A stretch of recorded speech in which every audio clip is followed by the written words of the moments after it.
Hey, Olivia. Have you always been in this class? Yeah. I don't know this class. All right. Good day, everyone. How y'all doing? Good. Excellent.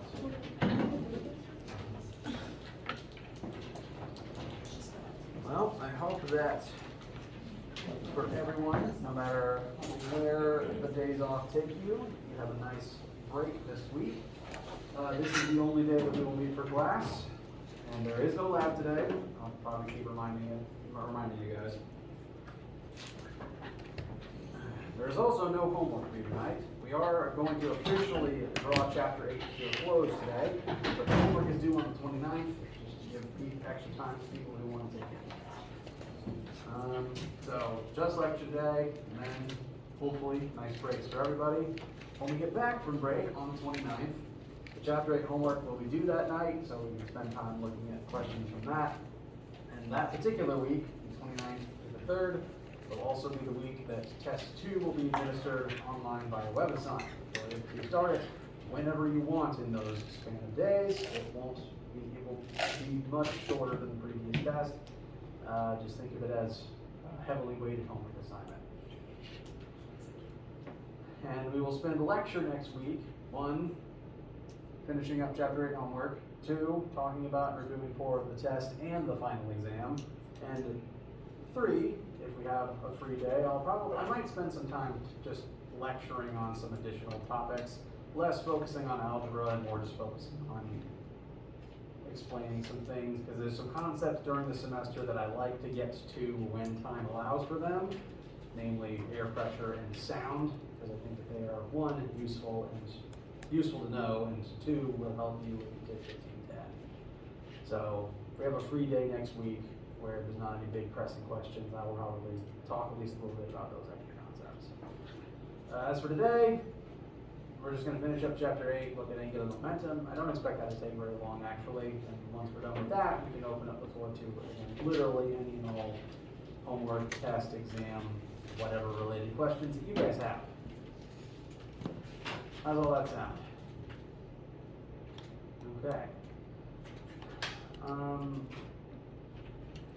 With it in mind that we'll probably spend the second half of lecture day answering specific questions from specific people, is there anything pressing on your minds right now before we move on to complete Chapter 8? All right.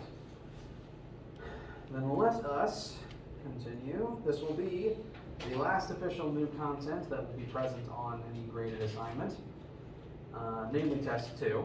So, I didn't actually press go yet. We left off on Friday with a discussion, at least an introduction of angular momentum. We looked briefly at the formula, which, as is the trend, it's just a direct swap of the linear concepts and the momentum formula for the angular concepts. Linear momentum is rho equals mass times velocity, so angular momentum is angular momentum, which is an L for reasons I thoroughly can't explain. Sorry, that's a bad way of saying it. For reasons that don't exist. Angular momentum is L equals I for moment of inertia times angular velocity. And all of the weird tricks and quirks of linear momentum still apply. Now, I've been showing various physical demonstrations to various groups and various classes. I forgot what I showed you last week. Did it involve the bike tire? Yes. Okay, involved the bike tire. So, there is something about the bike tire that I don't think I showed you. Now I've mentioned that, like with linear momentum, an object that's moving wants to stay moving, and it wants to stay moving exactly the same way. It doesn't want to be interrupted. I believe I demonstrated that with the tire. When you try to turn a bike tire, it tends to resist you pretty strongly. This is one reason why bicycles tend to remain upright. As long as you are moving forwards and not actively falling, the bike wants to stay upright. The tires, once spinning, don't want to tilt in either direction, which is why if you're not actively turning or actively moving the handlebars around, you will tend to remain upright and still move in a straight line. Bikes can even do this without riders. If you manage to launch it forwards, it'll keep staying up until something physically stops it. This only works in motion. If you have a stationary bike, it'll just fall over. But this principle can be taken even further than that. To actually get some help with this, because I can't hold it and spin at the same time. I just want someone to help spin the tire up while I'm holding it in place. Thank you very much. First, I would like to confirm that the stationary tire, when I hold it by this rope, does just sit flat. It'll go to its lowest point and the wheel itself is pretty much horizontal. And I would like your help to spin this tire up as quick as you can get it. All right.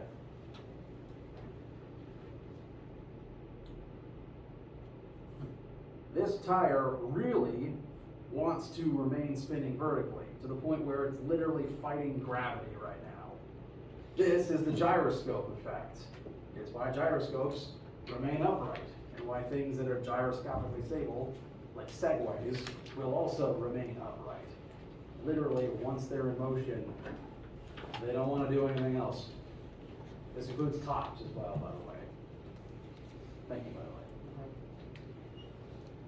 the way. So, it's the same logic, it's just kind of stranger to look at, in my personal opinion. And there's one other demonstration that I usually do. Our formula says that angular momentum equals moment of inertia times angular velocity, which again has all the same quirks and logic as mass times linear velocity for linear momentum. And like with linear momentum, you can have angular collisions, and in such an interaction, the total angular momentum before the collision will be the same as the total angular momentum after the collision. But what counts as an angular collision kind of has an expanded list of categories, because normally in a linear collision, an object's mass doesn't change, just its velocity. But because this formula isn't just mass times velocity, it's moment of inertia times angular velocity, moment of inertia has more ways to change than just mass. Granted, every formula for moment of inertia is slightly different, but they all involve m times r squared, or m times l squared. So if you change the radius of an object, that will also change its moment of inertia. And if an object is already spinning, if it's in motion, it has a certain fixed amount of angular momentum, and its moment of inertia changes, its angular velocity will also change so that they still multiply together to create the amount of momentum that it has. I can demonstrate this utilizing my own self, this chair, and these two weights. I'm going to sit in this chair and I'm going to spin myself around. I'm going to begin with my arms fully extended, in which point my body and these weights will have a certain amount of mass, and we will take up a certain radius. That mass will be distributed over a pretty wide space. Once I'm in motion, I'm going to pull in my arms and legs, thereby reducing my radius. Same mass, but different radius. The mass will be distributed over a smaller area. Will this increase or decrease my moment of inertia? Decrease it. So what should happen to my angular velocity? A little louder. Increase. Let's find out. This is going to be uncomfortable. All right. Constant velocity, and pull. Okay, you could. It was obvious, right? I don't have to do that again. Ow. I've never fallen out before. This is a terrible chair. Also, you know, I'm uncoordinated. Okay, the speed increase was obvious, right? Thank goodness. So, that interaction can kind of be considered an angular collision. Also, pro tip, if you're dizzy, spin once in the opposite direction and that should help. It's not worse, at least.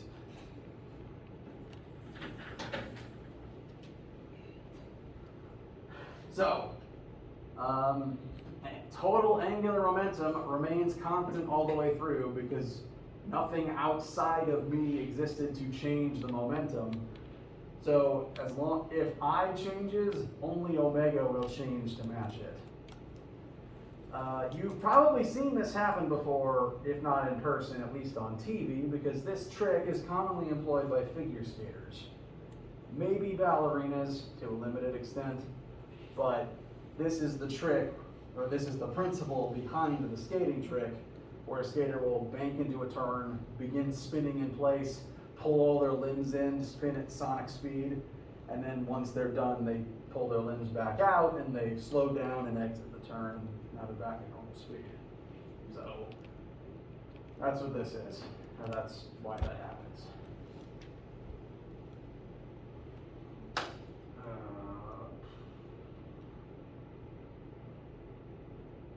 I lost my train of thought. Still dizzy. Okay, I got into a minor debate with my last class. What causes dizziness? I always thought it was like the fluids in your brain that regulate your... That's what I was told. My last class brought up inner ear fluid, which I always thought was like located in the ear, but then didn't extend to the rest of your head. I was told dizziness was brain fluid and balance was ear fluid. Please correct me if I'm wrong, because this is literally not my area of expertise. But I believe that dizziness is actually also an angular momentum problem, because if your body is spinning, and this is the definition I was told, the fluid in your brain starts spinning in the same direction. But when your body stops, your brain fluid has angular momentum and it keeps spinning around your brain. And it's, at least in my opinion, really uncomfortable. And that's probably potentially why spinning once in the opposite direction helps. That's the version of the story that I was told. If it has more to do with inner ear fluid, I'd be interested in learning and updating that version of that story. Questions, opinions, etc. so far? Yes. Does that mean if we basically two things are rotating, could they cancel each other out since they'd be going in the opposite directions? They could they'd have to both be spinning in specific directions. Because weirdly, angular momentum is still a vector, which is, again, why the bike tire doesn't want to change its axis at all. It's not just clockwise or counterclockwise, it's also the specific 2D plane that the wheel occupies. Any tilt changes that plane, that's technically an acceleration, so it's going to exert a force back to fight you. What was the original question? Oh, the gears, right. If the gears were spinning, see, the weird thing about gears is, well, we're actually going to do a gear question in a minute. When gears tooth into each other, they're technically spinning in opposite orientations. This one would spin clockwise, this one would spin counterclockwise, but where the teeth meet here, the teeth would be going from this side to this side. So from the teeth perspective, they would match here. So two parallel gears would have to be spinning in the opposite direction such that their teeth would, in the same direction.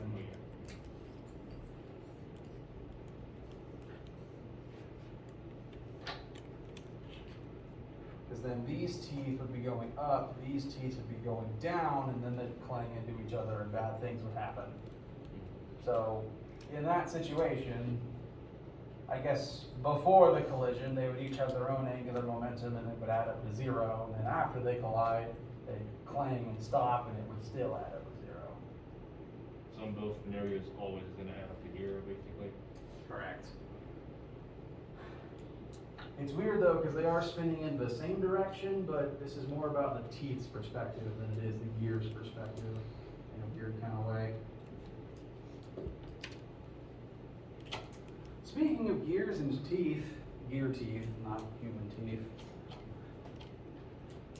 let us examine something that you could call an angular collision.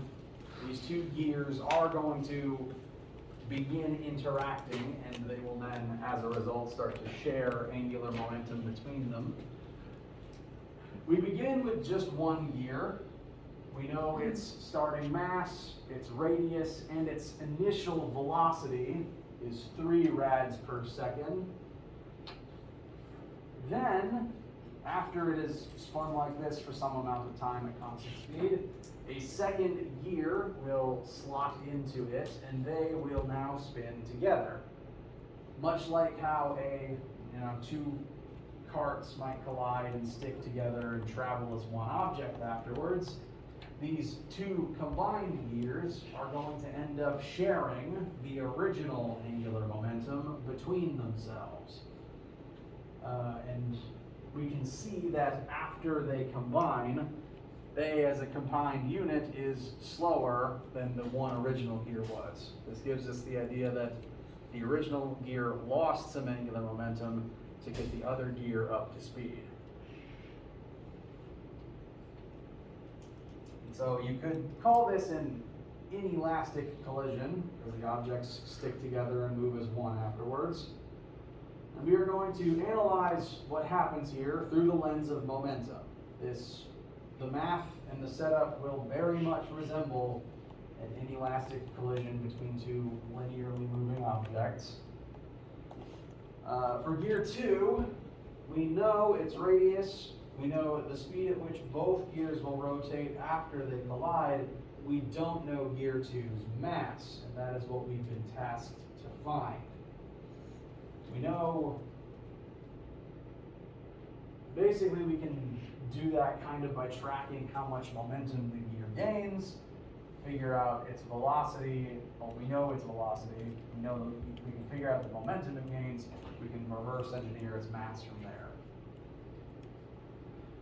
So, much like in the linear world, total momentum initial equals total momentum final. We have a before state and an after state. On the before side, only gear 1 is moving.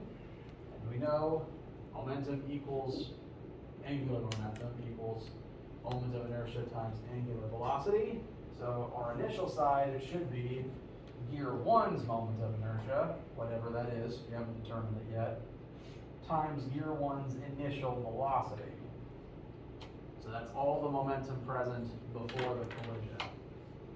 After, the two gears are now moving together, so they will share the final momentum.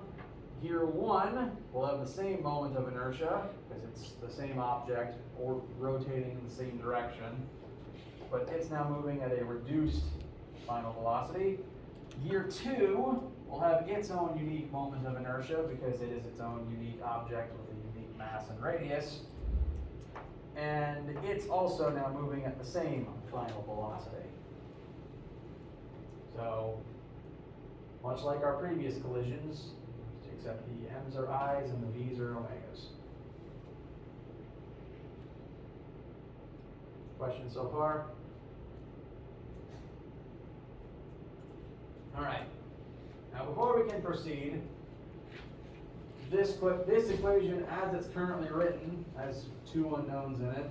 That would be the two moments of inertia. Thankfully, we have ways of calculating moments of inertia.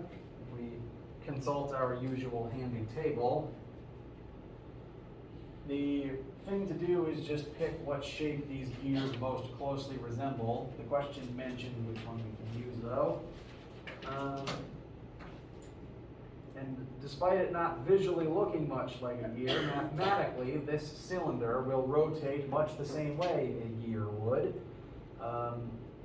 If we ignore the teeth and possibly a hole in the middle, a gear is just a disc with some pieces omitted from it, excuse me. Spins throughout its center axis, and note that this formula doesn't actually care at all about how tall the cylinder is, or for our purposes, how thick the gear is. It just wants mass in the circular radius. So, hypothetically, this can and our gear would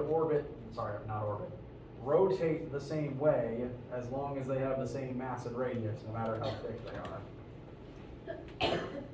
Bless you. So, we will, for simplicity's sake, use this formula for the gear's moment of inertia. And I keep bringing my markers back over here.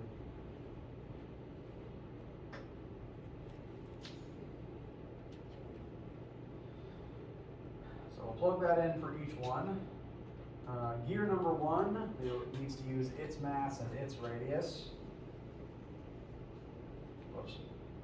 I said that and I literally wrote the wrong radius.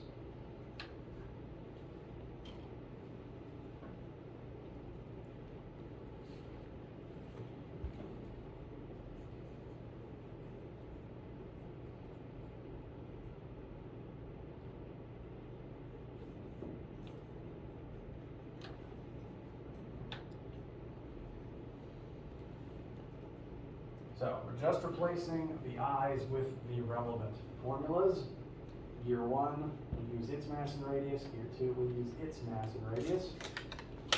When I'm working with moment of inertia formula, I tend to leave it as is without plugging any numbers in, just to see if anything cancels. And in this particular problem, neither the mass nor the radius can cancel because they're in different combinations in each of the individual pieces.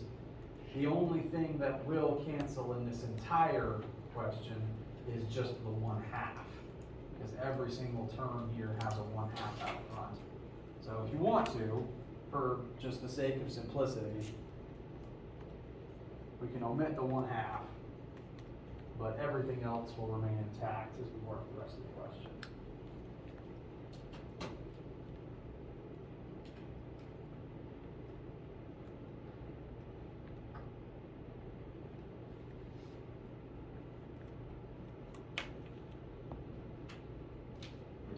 Yes. Is it necessary to convert from centimeters to meters?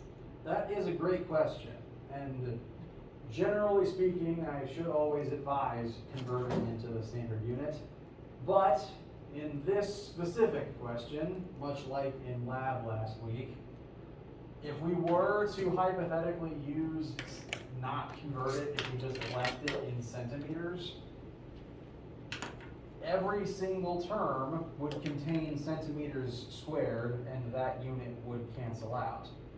So you'd get the same answer as long as every single one of them was using either all centimeters or either all meters.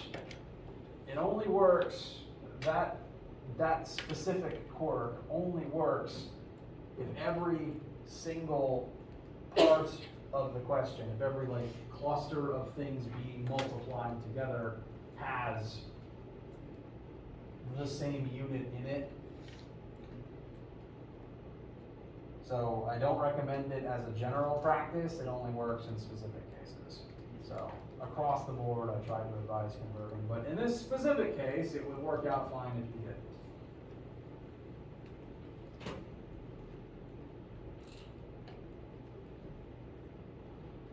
I'm going to start plugging things in. Let me know what numbers you get for your final answer as we move forward.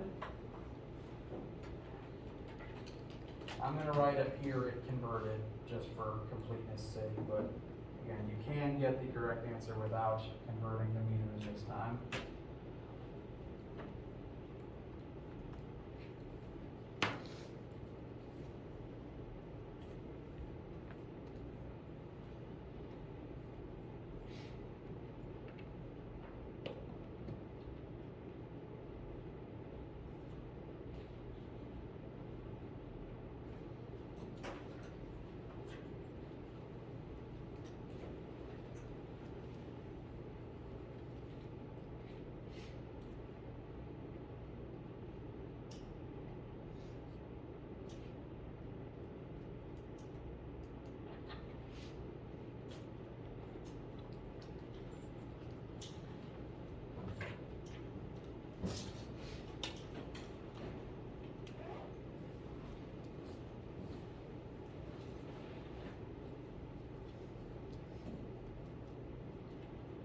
what kind of final mass do we get for year 2? 0.84 kilograms.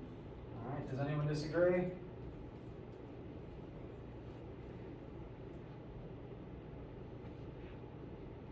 You find in favor? All right, very good. That is our final answer. It's interesting to point out that despite year 2 being wider, it is in fact, it has less mass, but that could be due to it being thinner or it being made of a different material with a different density. So not implausible, just interesting. And that is an angular momentum collision question. I'm hoping, my goal is for this to feel and work very similarly to past collision momentum questions. The moment of inertia adds a small extra layer of complexity, but it's just more multiplication and more checking of this table. But how did this one feel?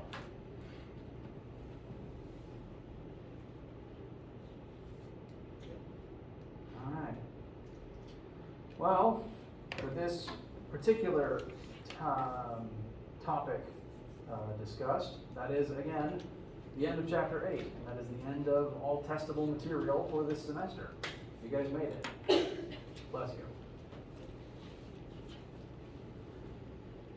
So, test 2 will include everything from the start of chapter 6 to right now.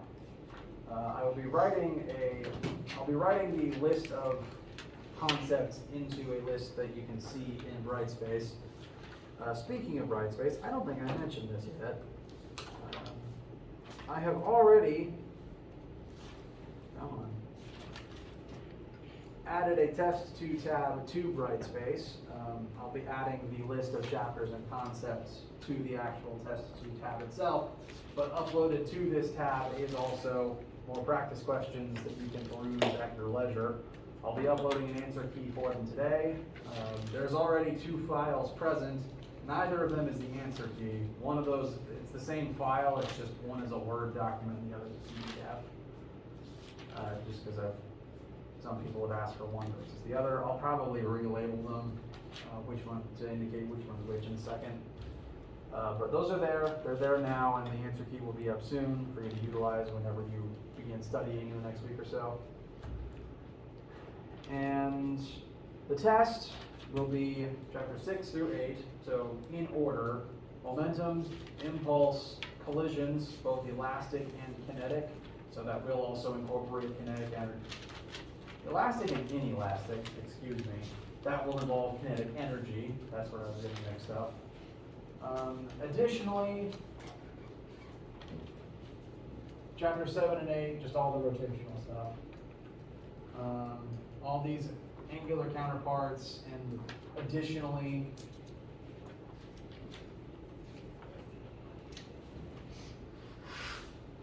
also centripetal acceleration and the universal law of gravitation formula. And that'll be it for test 2. We will spend next week reviewing, addressing any questions, concerns you guys have, maybe talking about some additional stuff. But that'll mainly be it. And I'll make sure, again, there'll be exam prep as well. Don't worry about that. I'm rambling at this point. My plan for the rest of this lecture is, if people have questions related to a homework assignment or the test, or want to review a certain concept, it will be open floor for that. If you don't have any questions and don't want to stick around for review, you are completely permitted to head out and be on your merry way to wherever the Thanksgiving break will take you. I do, what am I trying to say? I suppose I would advise people to stick around for review, but it's up to you to determine where your time is best spent. You can head out now if you want to. I know at least some people have some review questions, so I'll be here sticking around just answering some stuff. So if you head out now, and if I don't see you again, have a great Thanksgiving. And now for questions, yes. Can you, so number 5 on the homework assignment kind of went with this, but I think I'm missing a step because I can't figure out the first part. 5. Yeah, so 5 and 6 both work pretty similarly. Right. 5 is just, I honestly think 5 is the longer, more complicated version because it just asks more of you. 5 and 6 are similar. Let me try to load up a neutral version once WebAssembly decides to reload.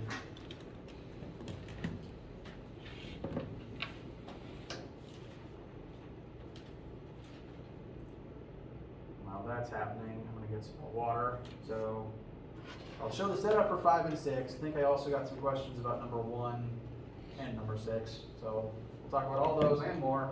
Just one sec.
So 5 and 6 will share a common setup before you start plugging in variables and things.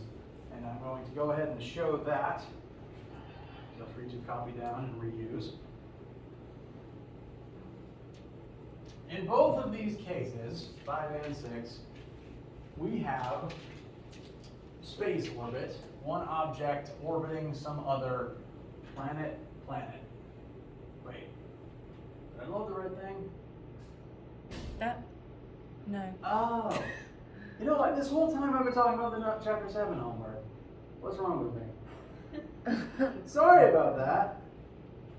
Yeah, someone who was out was asking me about homework problems 5 and 6 from the chapter 7 thing recently, so I've just been talking completely wrong this whole time. Okay, so chapter 8, number 5. Heavy turntable used for rotating large objects is a solid cylindrical wheel. That's a shape indication so that we can consult our chart in a second.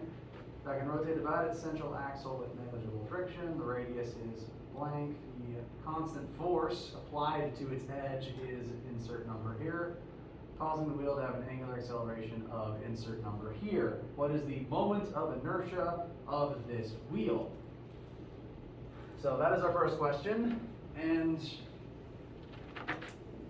you know, we might know the mass of this object and we might know what shape it is, but we actually don't know its radius yet. Yeah. So we can't yet consult our handy table we can consult our handy table, but none of its formulas will be able to help us here because all of them involve the radius of the round object. So to find the answer to part A, I recommend a slightly different approach because we do know the linear force being applied to this object and the resulting angular acceleration. So instead of the full formulas for moment of inertia, I recommend the full formula for torque.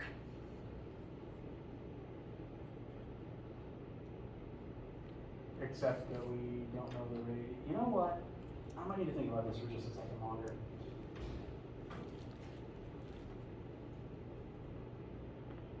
Okay, this might be a little more involved. Torque equals this. Torque also equals force times radius. So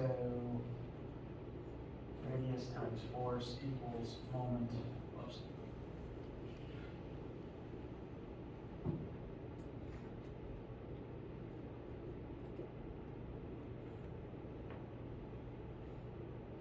Wait.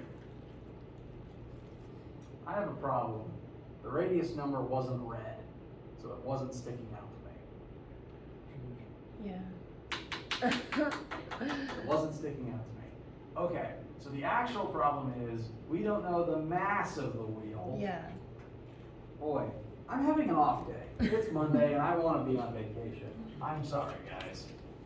Okay, so what that means is we don't know the radius, so we cannot consult a formula for moment of inertia, but we can utilize the formula for torque, combine the two different formulas for torque, let me say it like that. Because we do know the object's radius, the force applied to it, and the resulting angular acceleration. So mash those things together and you can solve for moment of inertia without knowing its mass yet. Once you know that mass, once you know moment of inertia, which the setup I would recommend is mashing these two formulas together. Radius times force equals moment times alpha. The only thing unknown there is moment. Once you know that moment, then we can look at our handy table of things. We were already told large solid cylindrical wheel, solid cylinder rotating through its center. That's actually the same shape as the gear question we just did. So you look at your table, and you see that the formula for moment of inertia of a rotating cylinder is 1/2 times its mass times its radius squared. We now, as long as you do part A first and get a correct answer, you know its moment of inertia, you know its radius, you can solve for mass. Question? Well, see, I did that, and I literally did for part A that problem, but I'm still getting it wrong. Interesting. Let me. I may come to you after class. Yeah. I will gladly look at it outside of class. That is, well, you know what, let me work it myself with these numbers just to make absolutely certain, because sometimes WebAssign is just wrong. Because not only are computer programs flawed, they're made by humans, which are also flawed. So, radius, You do radius 0.33 times times the force is 300, excuse me. Force. That's 99, right? Yes, so And then that divide radius by- times that force is a torque of 99 Yep. divided by the angular acceleration of 0.944, and we get a moment of inertia of about 105. See, That moment divided by 1/2 divided by r squared.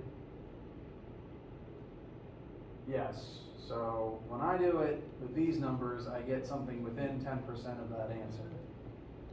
Let me try it again with the, I'm going to work it again with the rounded version real quick.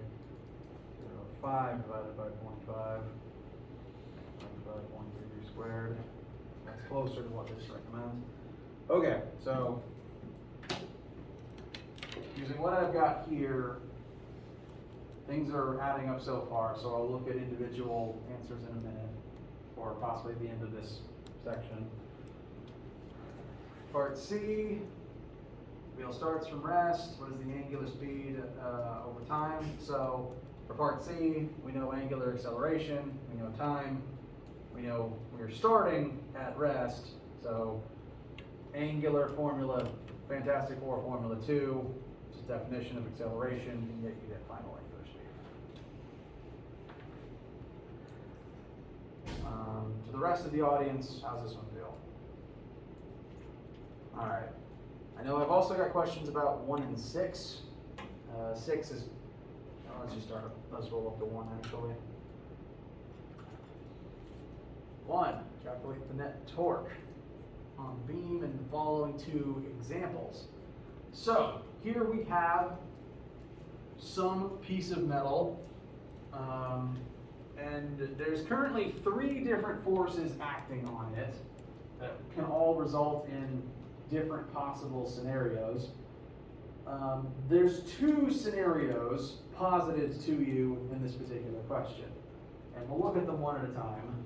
One, what will happen if, very specifically, this object is directed to rotate about this point, through point O, perpendicular to the page? So, imagine that this is a pipe, these forces are acting on it, and then someone separately drives an axis of rotation into the page through point O. That means that this pipe would only be able to rotate like this.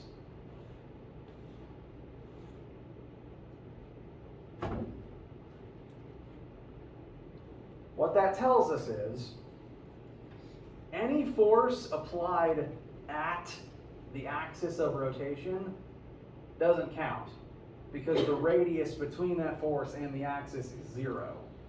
So for part A, this first force right here, the 30 newtons at 45 degrees, doesn't matter how strong this force is, if it's tugging directly on the axis of rotation, it can't generate torque. So, for part A, where we're only looking at axis O, only these two forces can create torque. And even then, only the portions of those forces that are perpendicular to the beam can make torque.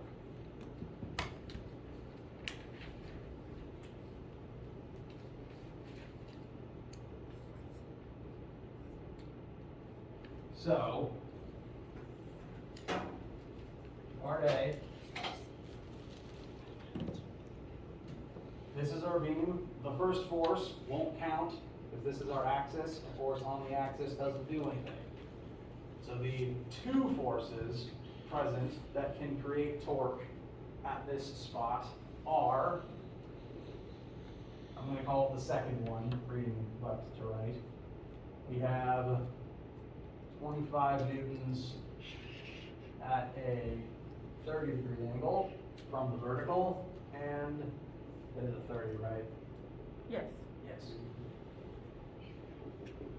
And the second force, you know what, I'm going to use a different color for the force arrows.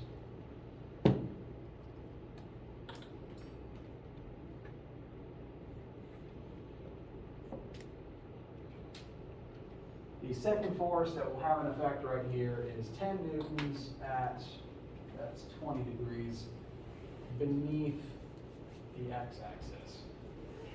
So those are the two forces that can create torque here. And what I recommend doing is calculating the torque that each one creates, and you're going to need to add them together. But it's worth noting that these two torques are going to oppose one another. So adding them up is actually going to look more like subtracting. Because only the vertical portion, only the vertical portion of each of these forces can create torque on this horizontal object. And the vertical portions of each force oppose one another. So force 1 is trying to make this thing spin counterclockwise.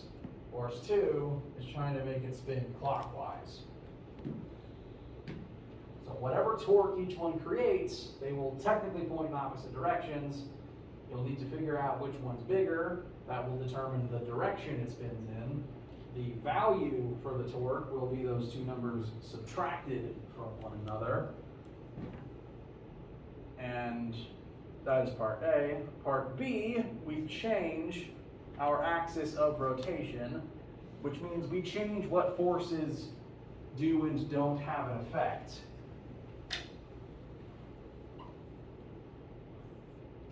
Now our axis is straight through the middle, which means that this force, the 25 newtons, which was applied at the middle, now that one has no effect, because now it's at the pivot point.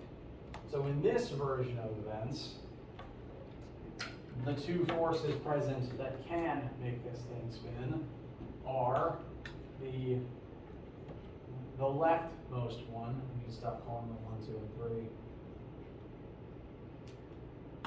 45 newtons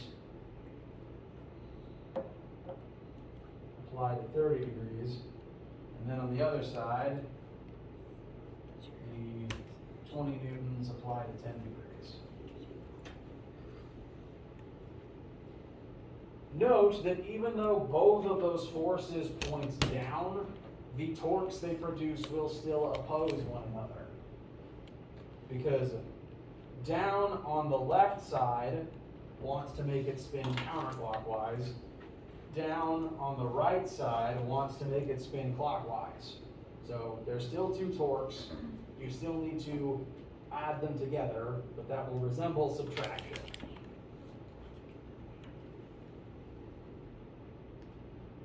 So you still use the vertical torques on that one? Correct, because the object itself is still oriented horizontally for right now. How's this one feel? For the radius, is it like gonna be like subtracting the radius, or how we gonna basically look at the radius? The radius will depend on which version you're looking at. Yes, sir. For part A, since this end is our axis, the 25 newtons radius will be this 2 meters, and the 10 newtons radius will be the full length of 4 meters. But if C is our pivot, as in part B, then both end pieces become 2 meters away. So for part B specifically, the two radii will actually be tied.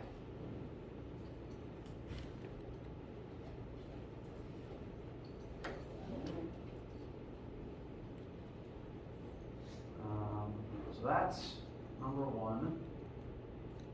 Interesting setup, but ultimately just torque addition. As a reminder, number 3 is bonus points.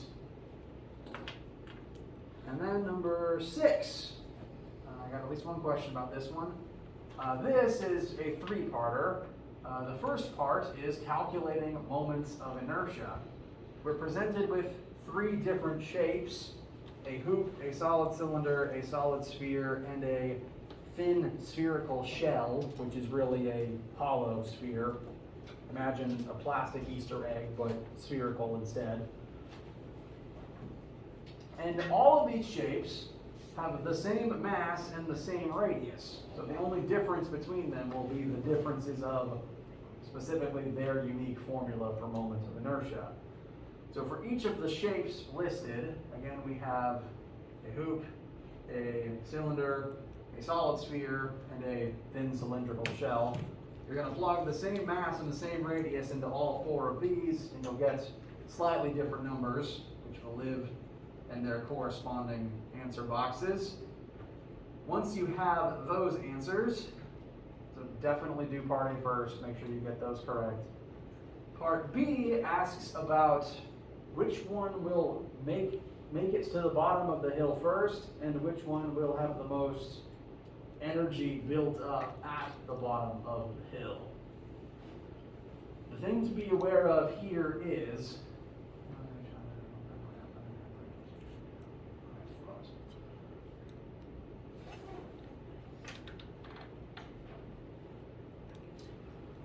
what we're basically going to be doing at this point is comparing the moments of inertia together.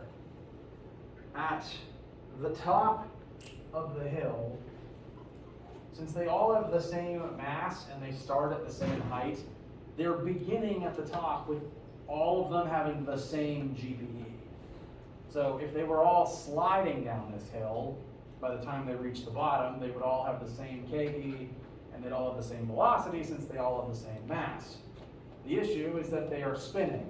Because they all have different moments of inertia, they're all going to need different amounts of rotational kinetic energy. A different portion of the initial GPE needs to become rotational kinetic energy by the bottom. And the objects that have the biggest moments of inertia need the most angular kinetic energy to get moving. That means that the ones with smaller moments of inertia need less angular kinetic energy to spin, And they should make it down faster, but they will have less angular kinetic energy as a result. They'll have more old-fashioned linear kinetic energy instead. So this isn't really a spoiler because it's multiple choice and you get there eventually just through clicking multiple times. Suppose each object is rolled down a ramp. Rank the translational, which just code name means linear speed. Rank the linear speeds of each object from highest to lowest. The solid sphere, for everyone, will have the smallest moment of inertia, which means that it will require the least amount of rotational kinetic energy, which means there's more energy left over to be good old-fashioned linear kinetic energy. It will make it down fastest because it's the easiest to make rotate. And then after that is the solid cylinder, which has the next lowest, followed by the hollow sphere, followed by the hoop. Part C is going to be the reverse order, because the ones that made it down the fastest were the ones with the lowest moment of inertia. They have a low moment of inertia, which means they don't need a lot of rotational kinetic energy. They had more linear kinetic energy left over, which is why they were faster. The ones with a higher moment of inertia need more angular kinetic energy to be moving. Therefore, they will have more rotational kinetic energy. So the list is reversed.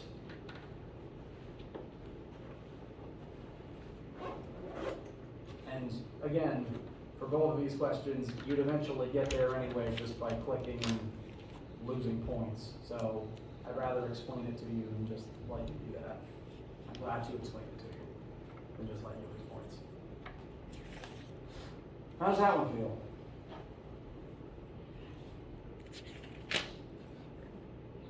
All right. 3 is bonus points, so that was. How much? That's a good question. It's only listed as a 1-point question. So at least one. Okay. At least one. Probably more, just because, again, it took me longer than 2 minutes to successfully get to the answer by myself. Right. So maybe I'll probably make it at least 2.